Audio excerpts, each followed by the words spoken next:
wabarakatuh. Kali ini saya akan menyampaikan salah satu materi, yaitu terkait tentang hubungan struktur sifat fisika kimia dengan proses absorpsi, distribusi, dan ekskresi obat. Ya, yang pertama yang kita pelajari yaitu tentang fase-fase penting dalam kerja obat. Ya, oke, dalam kerja obat yang pertama kita tahu bahwa obat itu nanti akan diformulasi dan dibuat dalam pabrik. Nah, lalu setelah itu obat tersebut akan kita terima sebagai pasien atau konsumen dalam bentuk sediaan. Nah, setelah itu kita akan mengkonsumsinya. Nah, kalau memang misalkan sedianya dalam bentuk oral atau rektal, berarti nanti akan masuk dalam saluran cerna. Ada pula obat yang berbentuk intravena, dia nanti akan langsung masuk ke peredaran darah. Namun kalau obatnya dalam bentuk intramuskuler, dia nanti akan masuk ke jaringan atau depo. Nah, yang penting ketika kita setelah mengkonsumsi obat atau menggunakan obat tersebut, nanti akan ada yang namanya proses absorpsi. Ya, jadi obat tersebut akan diabsorpsi. Nah, absorpsi ini nanti yang akan menentukan ketersediaan hayati dari obat tersebut dalam tubuh kita. Nah, kalau kita menggunakan intravena dan intramuskular, ya, proses absorpsi ini mungkin akan berbeda ketika kita menggunakan obat per oral ataupun rektal. Nah, setelah absorpsi, obat tersebut akan masuk ke dalam pembuluh darah kita. Nah, itu akan mengalami proses yang namanya proses distribusi. Nah, setelah itu setelah didistribusikan, ada sebagian obat nanti yang ada yang masuk ke depo, ada yang masuk ke reseptor, ada yang di metabolisme, kemudian ada yang diekskresi. Nah, proses ini nanti yang dinamakan dengan farmakokinetik, yaitu mulai dari absorpsi, distribusi, metabolisme, dan ekskresi. Nah, di situ nanti menentukan bagaimana obat bebas ini nanti akan berpengaruh untuk bisa sampai ke reseptor. Setelah sampai ke reseptor nanti akan memiliki yang namanya respon biologis. Nah, bisa jadi toksik ataupun nanti kalau misalkan harus di metabolisme dulu, ada juga obat yang harus di metabolisme dulu untuk bisa sampai ke reseptor untuk diaktifasi. Nah, obat sisa atau yang tidak kita butuhkan dalam tubuh nanti akan mengalami ekskresi. Jadi itu fase-fase penting dalam kinerja atau dalam kerja obat yang tentunya harus kalian pahami sebelum kita lanjut ke terkait dengan hubungan kimia struktur aktivitas. Yang pertama yang akan kita bahas yaitu proses absorpsi dan distribusi obat. Nah, dalam proses absorpsi dan distribusi obat ini yang sangat penting dalam hal ini, yang paling mempengaruhi adalah nanti di sini ada istilahnya dengan membran biologis, ya. Jadi setiap proses absorpsi dan distribusi nanti akan melibatkan yang namanya membran biologis. Nah, apa itu membran biologis? Nanti mungkin bisa kalian cari di internet atau di literatur lain tentang sifat membran biologis.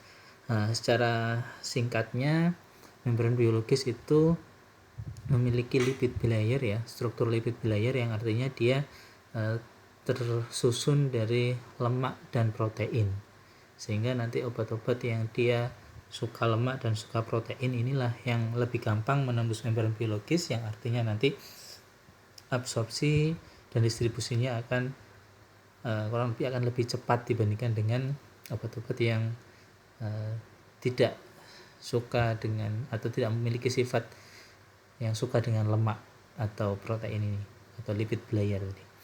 Nah, untuk proses absorpsinya sendiri, ya. Jadi obat ketika kita konsumsi, nanti di sini obat akan mengalami yang namanya liberasi, ya. Nah, liberasi itu artinya apa? Liberasi itu adalah pemecahan menjadi molekul-molekul yang lebih kecil. Kemudian di situ nanti akan melewati membran biologis, baik itu nanti di lambung ataupun di usus, ya. Kemudian nanti akan masuk ke cairan intravaskular, ya.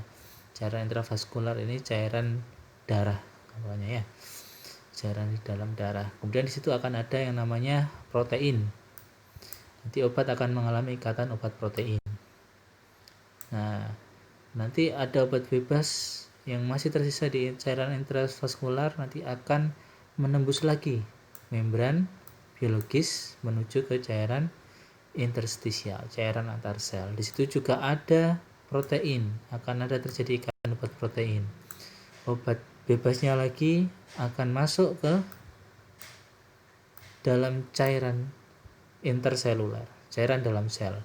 Nah, cairan dalam sel inilah nanti yang obat bebas ini nanti akan bertemu dengan reseptor.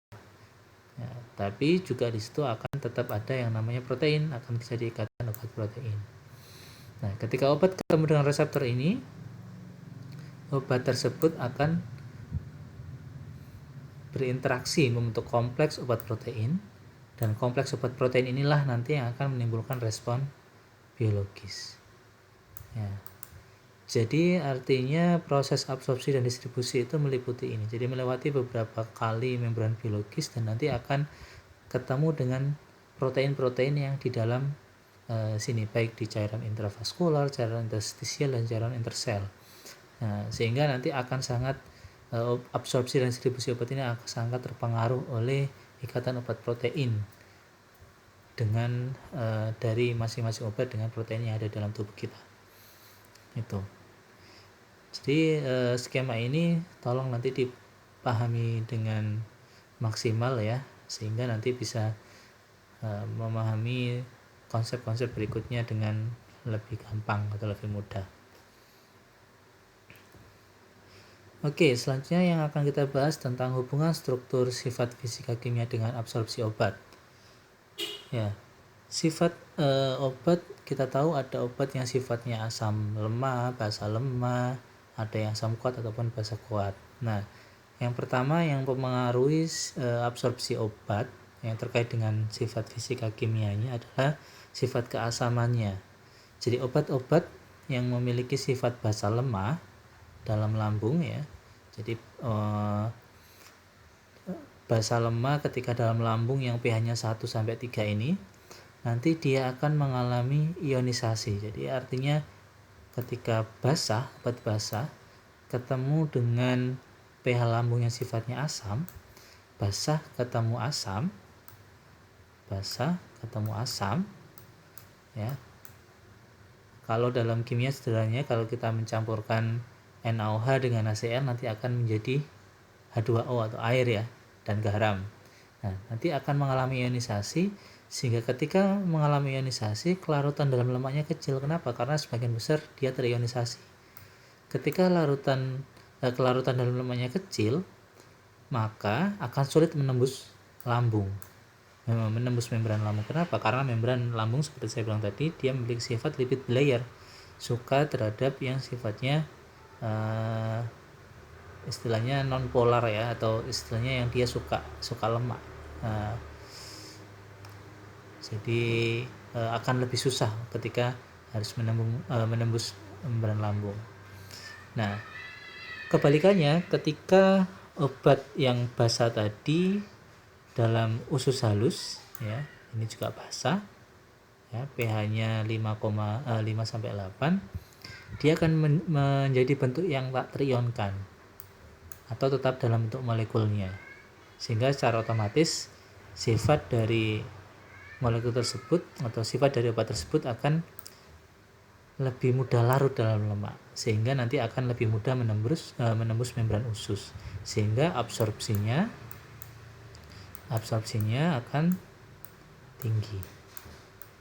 Nah, kebalikannya kalau obat dengan sifat basa lemah dalam lambung, absorpsinya sangat rendah.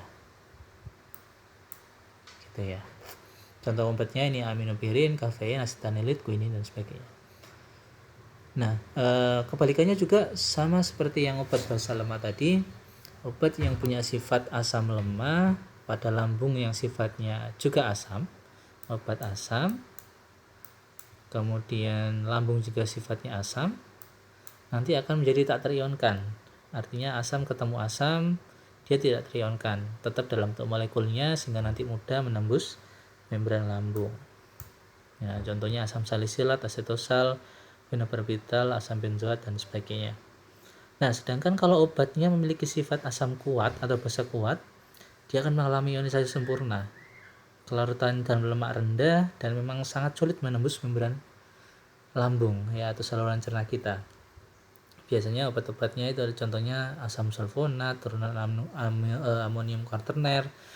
Gampangnya kalau kita tahu kalau misalkan obat mah gitu ya, gampangnya obat lambung antasida itu kan cukup kuat sifat kebasaannya, jadi memang digunakan hanya localized, jadi hanya di dalam lambung yang tujuannya untuk menurunkan keasaman lambung, itu tidak sampai diserap gitu ya. Oke, kita lanjutkan. Nah, jadi gambarannya hubungan perubahan pH atau keasaman dari suatu senyawa obat terhadap bentuk molekulnya bisa dilihat pada gambar yang ada di sini. Ya, ketika kita memiliki obat yang sifatnya asam, contohnya ini ya, kita punya obat sifatnya asam. Nah, ketika kondisi pH atau kondisi lingkungan pH-nya rendah, maka bentuk molekulnya, ini persen bentuk molekulnya akan tinggi. Nah, contohnya tadi misalkan kita punya obat sifatnya asam, terus kemudian kondisinya ada di dalam lambung, sehingga bentuk molekulnya tinggi. Ketika bentuk molekulnya tinggi, nanti absorpsinya juga akan tinggi karena mudah larut dalam lemak ya. Bentuk molekul tinggi, mudah larut dalam lemak, mudah menembus membran biologis ya, sehingga nanti berpotensi untuk berinteraksi dengan reseptornya juga akan besar. Secara otomatis nanti aktivitas biologisnya juga akan besar pula. Nah, seiring berjalannya pH ini ya, kita lihat nanti lama-lama akan terionkan, turun sampai pada kondisi pH basah yang bentuk sediaan atau istilahnya senyawa obat kita yang sifatnya asam tadi akan terionkan, sehingga bentuk molekulnya akan turun. Sebaliknya, kalau kita memiliki obat yang sifatnya basah ya, yang warna merah ini, ketika dalam kondisi pH rendah ya, obat yang sifatnya basah lemah tadi dia akan terionkan. Asam ketemu basah terionkan. Dengan meningkatnya kondisi pH, bentuk molekulnya akan juga ikut naik. Nah, maka dari itu ada beberapa obat yang memang ada yang disarankan harus diminum sebelum makan, atau bahkan ada yang disalut enterik yang memang tujuannya agar obat tersebut pecah di usus ya, sehingga nanti absorpsi di ususnya lebih maksimal gitu. Jadi ini salah satu alasannya untuk pembuatan bentuk sediaan gitu. Jadi sekali lagi intinya bentuk molekul obat ini sangat mempengaruhi kelarutan dalam lemak ya. Kemudian setelah bentuk molekulnya meningkat, kemampuan menembus membran biologis juga pasti akan lebih banyak, lebih meningkat. Kemungkinan jumlah interaksi dalam reseptor juga akan lebih besar, sehingga aktivitas biologisnya akan besar pula. Ini contoh beberapa perbandingan obat yang bersifat asam atau basa pada berbagai pH ya. Nanti bisa dilihat sendiri. Saya lanjutkan. Yang kedua yang mempengaruhi absorpsi selain sifat keasamannya, yaitu yang pasti adalah koefisien partisi kloroform air, atau istilahnya kalau kita bisa bilang itu kepolarannya ya. Koefisien partisi kloroform air ini menunjukkan bahwa ketika dia memiliki koefisien partisi yang tinggi, artinya dia akan semakin suka dengan kloroform, dan secara otomatis akan lebih larut dalam lemaknya, akan lebih tinggi dibandingkan dengan air gitu ya. Artinya seperti itu. Jadi contohnya misalkan ini tiopental, dia punya koefisien partisinya 100, ya. Artinya bahwa tiopental ini 100 bagian dia larut dalam kloroform dan 1 bagiannya larut dalam air, sehingga secara otomatis kalau larut dalam kloroformnya lebih tinggi, secara otomatis dia memiliki kelarutan dalam lemak yang tinggi pula, dan nanti akan mengakibatkan bahwa absorpsi dalam tubuh kita juga akan tinggi. Ini buktinya ya. Jadi ketika koefisien partisinya tinggi, suatu obat tersebut kelarutan dalam lemaknya akan naik, sehingga absorpsi dalam bentuk molekulnya juga akan tinggi. Jadi seperti itu. Jadi ini bisa kita prediksi kalau kita mau menggunakan obat-obat tertentu. Kalau misalkan ada data koefisien partisi dari obat tersebut, kloroform air pada obat tersebut, nanti kita bisa prediksi berarti obat tersebut lebih mudah untuk diabsorpsi atau tidak, gitu ya. Yang kedua yaitu terkait dengan yang berpengaruh terhadap proses absorpsi. Yang pertama tadi pH atau keasaman, yang kedua yaitu koefisien partisi kloroform air atau nilai P ini. Oke, selanjutnya yaitu terkait dengan proses distribusi. Ya, ketika obat sudah mengalami absorpsi seperti yang ada di skema awal tadi, obat akan mengalami setelah melewati membran biologis yang pertama ya, nanti akan mengalami atau akan berada pada cairan intravaskular atau cairan darah kita. Di situ si obat akan mengalami yang namanya interaksi dengan biopolimer. Nah, interaksi ini nanti yang akan mempengaruhi awal kerja, masa kerja, dan besar efek biologis obat. Nah, biasanya kalau istilah lainnya awal kerja ini onset of action, masa kerja ini duration of action, dan besar efek biologis ini efektivitasnya ya. Oke, interaksi obat dengan biopolimer itu dibagi menjadi dua ya secara umum, yaitu ada interaksi khas dan interaksi tidak khas. Interaksi tidak khas ya, artinya bahwa interaksi tersebut itu interaksi yang tidak menimbulkan respon biologis nanti ya. Jadi hanya berinteraksi yang fungsinya untuk mengedarkan senyawa obat yang kita konsumsi itu ke seluruh tubuh. Jadi fungsinya sebagai transport ya. Ya, interaksi tidak khas ini yang pertama interaksi dengan biopolimer, kemudian hasilnya tidak memberikan efek yang berlangsung lama, tidak terjadi perubahan struktur molekul obat atau biopolimer, bersifat reversible, artinya bisa berikatan, bisa lepas lagi. Kemudian ikatan kimia yang terlibat kekuatannya relatif lemah dan tidak menghasilkan respon biologis. Jadi ini interaksi yang memang ketika obat masuk dalam pembuluh darah kita, interaksinya hanya sebagai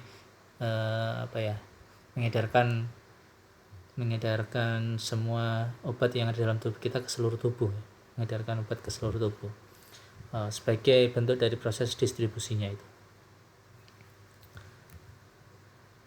Oke, biopolimer yang dimaksud yang pertama yaitu interaksi obat dengan protein.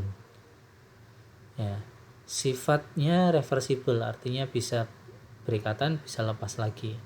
Kemudian ikatan yang terlibat, ikatan ion, hidrogen, hidrofob, dan ikatan van der Waals ya, sangat tergantung sekali dengan gugus-gugus fungsi yang ada di obat yang kita konsumsi. Nah, yang perlu diketahui bahwa memang 6,5% komposisi darah itu mengandung protein. Kurang lebih 50% dari protein itu mengandung albumin dengan berat molekul 69.000 ya, bersifat amfoter, pH isoelektrik ya.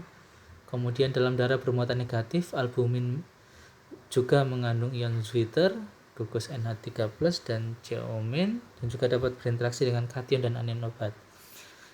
Nah, simpelnya seperti ini. Jadi di dalam darah kita sebagian besar memang dia berisi air ya, tapi 6,5-nya komposisi darahnya adalah protein ya. Protein ini mengandung albumin, punya sifat seperti ini, amfoter, pH isoelektrik, kemudian bermuatan negatif, ada ion Zwitter, jadi ada negatif, ada positif juga, dapat berinteraksi dengan kation dan anion.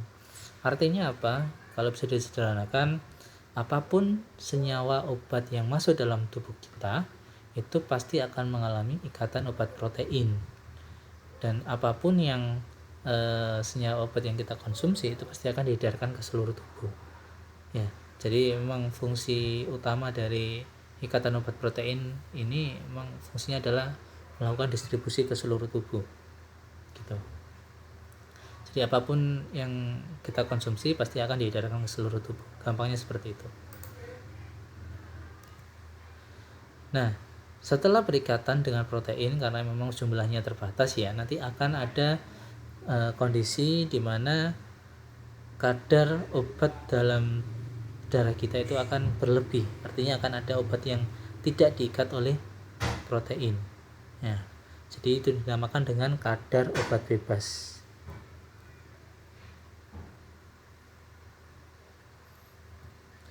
Nah, ketika protein plasma telah jenuh, ya, obat bebas dalam cairan darah akan berinteraksi dengan reseptor. Jadi seperti yang ada di skema yang awal tadi, bahwa ketika sudah ikatan obat proteinnya sudah jenuh, berarti obat bebas akan masuk ke dalam cairan interstisial, kemudian akan masuk ke cairan intrasel sampai nanti ketemu dengan reseptor. Nah, ketika bertemu dengan reseptor nanti akan menimbulkan respon biologis. Nah, ketika kadar obat bebasnya turun, nanti ikatan obat protein yang ada dalam darah itu nanti akan lepas lagi, akan terurai sampai kondisi di mana obat tersebut memang benar-benar hilang, diekskresikan melalui sistem ekskresi tubuh. Artinya nanti akan membentuk suatu keadaan di mana obat tersebut akan mencapai nilai ambang yang memang memiliki yang namanya istilahnya angka efektivitas minimum. Jadi konsentrasi efektivitas minimumnya akan sampai pada kadar seperti itu yang nanti bisa menimbulkan respon biologis dalam tubuh kita. Ya, ini fungsi-fungsi kompleks obat protein ya. Jadi ada sebagai transport senyawa biologis, pengangkutan O2, hemoglobin, Fe, CO dan sebagainya. Kemudian berfungsi juga sebagai detoksifikasi keracunan logam berat, meningkatkan absorpsi obat, kemudian sistem distribusi obat. Ya. Terkait dengan distribusi obat ini, contoh obatnya ada salah satu obat namanya suramin ya. Obat anti trypanosoma. Ini obat yang digunakan untuk mencegah orang terkena penyakit tidur karena lalat, ada sejenis lalat ya yang ketika kita digigit lalat tersebut nanti akan tidur dalam jangka waktu yang lama, namanya lalat sese. Dan coba silakan kalian cari lalat sese itu yang seperti apa ya. Nah, nanti suramin ini diberikan secara intravena ya, mencegah serangan penyakit tidur selama 2-3 bulan. Ukuran molekulnya besar, jadi yang mengakibatkan obat ini cukup susah untuk melewati filtrasi glomerulus, artinya obat ini akan tertahan dalam tubuh kita dalam waktu yang lama. Selain itu juga ikatan kompleks suramin protein dengan plasma cukup kuat, sehingga ketika mencapai kadar maksimum atau kadar yang digunakan sebagai kadar yang memiliki efektivitasnya itu untuk lepas lagi akan lambat, sehingga obat ini akan memiliki duration of action yang lama, durasi yang cukup lama, dari sampai 2-3 bulan. Jadi ikatan obat protein dalam darah atau dalam proses distribusi ini sangat mempengaruhi akan sangat mempengaruhi durasi obat yang akan kita gunakan gitu. Kemudian selanjutnya interaksi obat dengan jaringan ya. Obat dapat berinteraksi dengan jaringan membentuk depo di luar plasma darah. Jadi selain di darah, di skema awal tadi sudah saya jelaskan bahwa obat juga bisa berinteraksi dengan jaringan. Nah, contoh obatnya klorpromazin, kadar dalam jaringan otak dan plasma darah itu 501/11. Ini contohnya. Jadi obat bebas yang ada dalam tubuh klorpromazin ini, obat bebasnya itu hanya satu bagian. Nah, terdepo di jaringan otak itu ada 500 bagian. Sedangkan yang terikat dalam protein itu hanya 10. Artinya apa? Artinya satu bagian inilah nanti yang akan bisa sampai ke dalam sel yang berinteraksi dengan reseptor. Artinya obat tersebut itu sangat-sangat gampang menembus jaringan otak. Jadi ada obat yang memang dia sangat mudah terdepo dalam jaringan otak atau jaringan yang lain ya.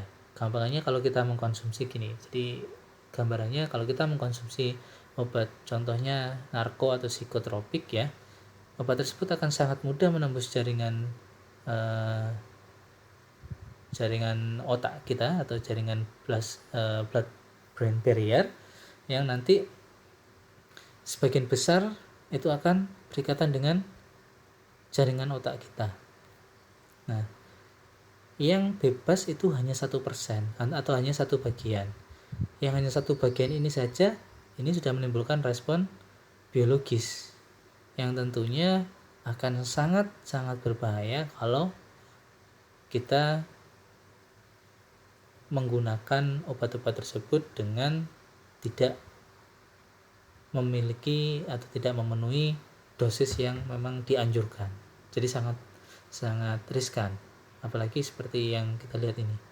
Ini hanya 1% atau satu bagian ini yang itu sudah cukup untuk memberikan efek biologis, respon biologis. Padahal yang terikat dalam jaringan otak itu 500 bagiannya, yang terikat pada plasma protein itu 10 bagiannya. Yang bebas ini hanya satu bagian yang nanti bisa sampai ke reseptor. Artinya sangat-sangat berbahaya. Makanya kalau kita mau belajar obat, jadi harus benar-benar tahu bahwa apakah obat ini nanti bisa terdepo di jaringan, bagaimana prosesnya, bagaimana respon biologisnya, dan itu sangat penting terutama bagi mahasiswa farmasi. Oke.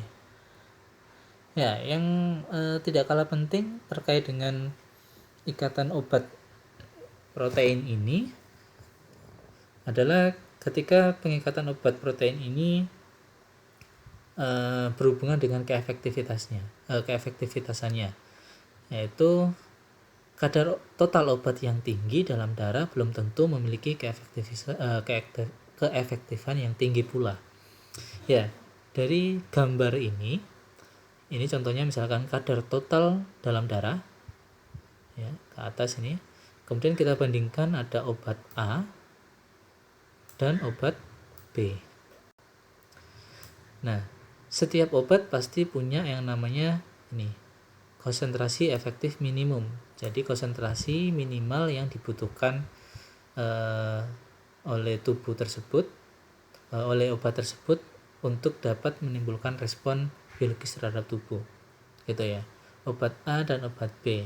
Misalkan obat ini punya indikasi yang sama, misalkan obat pertama, kadar obat pertama ini dalam darah sangat tinggi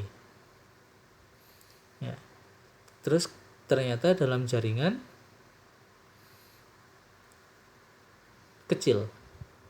Kita bandingkan, berarti dalam darah nih obat terikatnya ya, yang ini berarti yang tidak ada arsiranya, ini berarti obat bebas. Obat bebas ini nanti yang akan masuk ke jaringan, yang akan masuk ke cairan dalam sel, cairan intersel sampai ketemu reseptor. Ya, artinya berarti obat tersebut, obat A ini belum sampai konsentrasi efektif minimalnya untuk sampai ke jaringan dan sampai menimbulkan respon biologis. Padahal kadar totalnya sangat tinggi. Nah, dibandingkan dengan obat B, kadar totalnya lebih rendah dibandingkan dengan obat A. Ya. Namun dalam darah obat bebasnya lebih tinggi. Jadi yang terikat dengan protein hanya sedikit, hanya segini. Nah, kadar obat bebasnya inilah nanti yang akan masuk ke dalam jaringan, ya seperti skema tadi, yang artinya nanti akan bertemu dengan reseptor. Nah, ketika bertemu dengan reseptor, ternyata kadar obat bebasnya yang ketemu dengan reseptor melebihi konsentrasi efektif minimum. Artinya nanti obat ini nanti akan menimbulkan atau menghasilkan respon biologis. Jadi antara obat A dengan obat B, meskipun kadar totalnya lebih tinggi obat A, tapi obat A ini kadar obat bebasnya ketika sampai ke jaringan itu rendah, sehingga obat A ini tidak efektif. Dibandingkan dengan obat B, meskipun kadar totalnya lebih rendah dibandingkan obat A, tapi kadar obat bebasnya melebihi konsentrasi efektif minimum, maka obat B inilah yang nanti akan menimbulkan respon biologis. Ya, jadi respon biologis sekali lagi ya ditentukan oleh kadar obat bebas dalam darah, bukan kadar total obat dalam darah.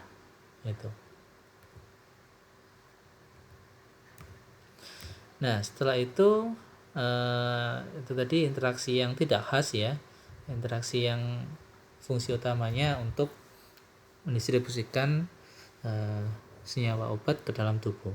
Selanjutnya adalah interaksi khas. Nah, interaksi khas inilah nanti yang akan mengakibatkan atau menghasilkan yang namanya respon biologis. Jadi interaksi ini adalah interaksi yang menyebabkan perubahan struktur makromolekul reseptor. Jadi makromolekul reseptor, jadi reseptor ini bentuknya makro ya, makromolekul, sehingga timbul rangsangan atau memicu perubahan fungsi fisiologis normal yang diamati sebagai respon biologis. Jadi contohnya interaksi obat dengan reseptor. Ini. Oke, reseptor obat itu merupakan makromolekul jaringan sel. Jadi dalam tubuh kita itu ada jaringan sel yang berupa molekul yang cukup besar ya. Di situ mengandung gugus fungsi atau atom-atom terorganisir, reaktif secara kimia dan bersifat khas. Dapat berinteraksi secara reversibel dengan molekul obat yang mengandung gugus fungsional. Jadi obat kita itu mengandung gugus-gugus fungsional, nanti akan berikatan dengan makromolekul obat ini. Nanti akan menghasilkan respon biologis. Ya. Jadi obat ini bentuknya mikromolekul kecil gitu ya. Nah, nanti ketika berinteraksi dengan gugus fungsi akan timbul energi yang berkompetisi dengan energi yang menstabilkan reseptor. Jadi ketika mikromolekul obat ini berinteraksi, nanti akan ada perubahan kestabilan reseptor. Nah, reseptornya akan bisa jadi lebih stabil atau intinya terjadi perubahan bentuknya. Ya, dari perubahan ini akan menghasilkan konformasi yang baru, nanti akan memicu modifikasi fungsi organ yang akan menimbulkan respon biologis. Ya, artinya gampangannya ketika obat ini berinteraksi dengan reseptor tersebut akan merubah konformasi fungsi organ kita sehingga akan menimbulkan respon biologis, misalkan bisa menjadi mensekresikan senyawa aktif atau apa dan sebagainya. Nah, secara analogi bisa kita ibaratkan kunci dengan gemboknya ya. Jadi obat itu mikromolekulnya itu sebagai kuncinya, sedangkan reseptor atau makromolekulnya ini sebagai gemboknya. Jadi ketika gembok dan kuncinya ini ketemu pada lubang yang pas, nanti gembok ini akan terbuka ya dan akan menimbulkan respon biologis. Tuh. Ini contohnya. Jadi obat ketemu dengan reseptor akan memiliki afinitas ya, ikatan, kemudian terbentuk kompleks obat reseptor akan memiliki efikasi. Jadi efek pengobatan berupa respon biologis ya. Nah, dalam tubuh kita reseptornya ada banyak sekali, nanti silakan kalian cari dan baca sendiri ya. Nah, terakhir kita akan membahas tentang hubungan struktur sifat fisika kimia dengan fungsi ekskresi obatnya. Jadi proses ekskresi obat. Jadi ekskresi obat hampir sama seperti ekskresi manusia pada umumnya, yaitu yang pertama melalui paru-paru, kemudian melalui ginjal secara utama ya, kemudian nanti melalui empedu. Ya. Kita bisa lihat di bagian ini. Jadi ketika kita mengkonsumsi obat secara peroral ya, obat tersebut akan masuk ke saluran cerna ya, seperti saya bilang tadi. Nah, setelah di saluran cerna Nah, ada sebagian nanti yang dia tidak ikut masuk ke dalam penyerapan. Jadi ada yang langsung dibuang melalui tinja. Terus ada sebagian yang nanti masuk ke hati. Ini yang namanya nanti first pass effect ya. Masuk ke empedu, ada sifat hidrofilik, lipofilik, ada bakteri di sini nanti akan mengalami siklus enterohepatik atau biasanya dinamakan first pass effect. Nah, jadi intinya setelah obat masuk ini ada macam-macam, ada sebagian langsung dibuang, ada yang sebagian besar nanti diserap. Nah, ketika diserap dalam pembuluh darah, ya ada dalam peredaran darah, di sini akan ke seluruh tubuh ya, akan didistribusikan ke seluruh tubuh. Ada yang ke paru-paru, ya. Nah, ketika nanti koefisien partisi udara dan obatnya, udara, darah dan obat ini sesuai, nanti obat tersebut bisa juga diekspirasikan melalui nafas kita, melalui paru-paru. Nah, ketika sampai ke ginjal ya, akan masuk ke glomerulus, terjadi penyaringan. Nah, kemudian nanti masuk ke tubulus ya, diekskresikan di sini. Ada transport aktif, ada reabsorpsi, dan intinya nanti terakhir yang obat yang sudah tidak berfungsi atau sudah tidak kita gunakan lagi akan kita keluarkan melalui urin. Nah, apa yang mempengaruhi ekskresi obat ini? Yang akan saya jelaskan yang paling utama adalah yang obat ketika diekskresi melalui urin ya. Jadi hampir mirip dengan ketika proses absorpsi tadi. Yang dilihat adalah sifat keasamannya. Jadi itu contohnya ini, obat dengan elektrolit lemah ya. Jadi pada urin normal dia terdapat dalam bentuk tidak terdisosiasi, mudah larut dalam lemak, mudah diabsorpsi oleh tubular. Artinya ketika obat sifatnya dia sebagai elektrolit lemah ya. Jadi elektrolit lemah itu artinya dia tidak terionkan sempurna dan juga lebih banyak bentuk molekulnya ya, sehingga dia tidak terdisosiasi, jadi tidak terionkan, jadi masih dalam bentuk molekulnya, sehingga obat tersebut akan sangat mudah larut dalam lemak. Ketika obat tersebut mudah larut dalam lemak, ketika proses reabsorpsi oleh tubular, dia akan ikut kembali dalam darah kita. Jadi obat elektrolit lemah dia akan diserap kembali. Nah, sedangkan kalau kita punya obat yang sifatnya asam lemah, ya contohnya asam salisilat, fenobarbital, dan sebagainya ini ya, ekskresinya akan meningkat ketika urin dibuat basah. Ya, kita analisis ya. Obatnya sifatnya asam, pH urinnya basah. Asam ketemu basah, berarti dia akan semakin terionkan atau akan lebih banyak membentuk ion. Nah, ketika bahan obat tersebut atau obat kita yang kita konsumsi tadi membentuk ion, ya, asam ketemu basa terbentuk ion, dia akan semakin larut dalam air ya, semakin mudah larut dalam air. Nah, padahal sebagian besar urin kita dia mengandung air sehingga ekskresinya meningkat, dia larut dalam ekskresinya. Nah, kebalikannya, kalau obat kita asam, pH urin kita buat asam, asam ketemu asam, berarti nanti tidak terionkan. Kalau tidak terionkan, berarti obat tersebut akan kembali dalam bentuk molekulnya. Nah, kalau kembali dalam bentuk molekulnya, itu akan sangat mudah diserap lagi oleh tubular, direabsorpsi. Nah, begitu juga obat dengan sifat basa lemah.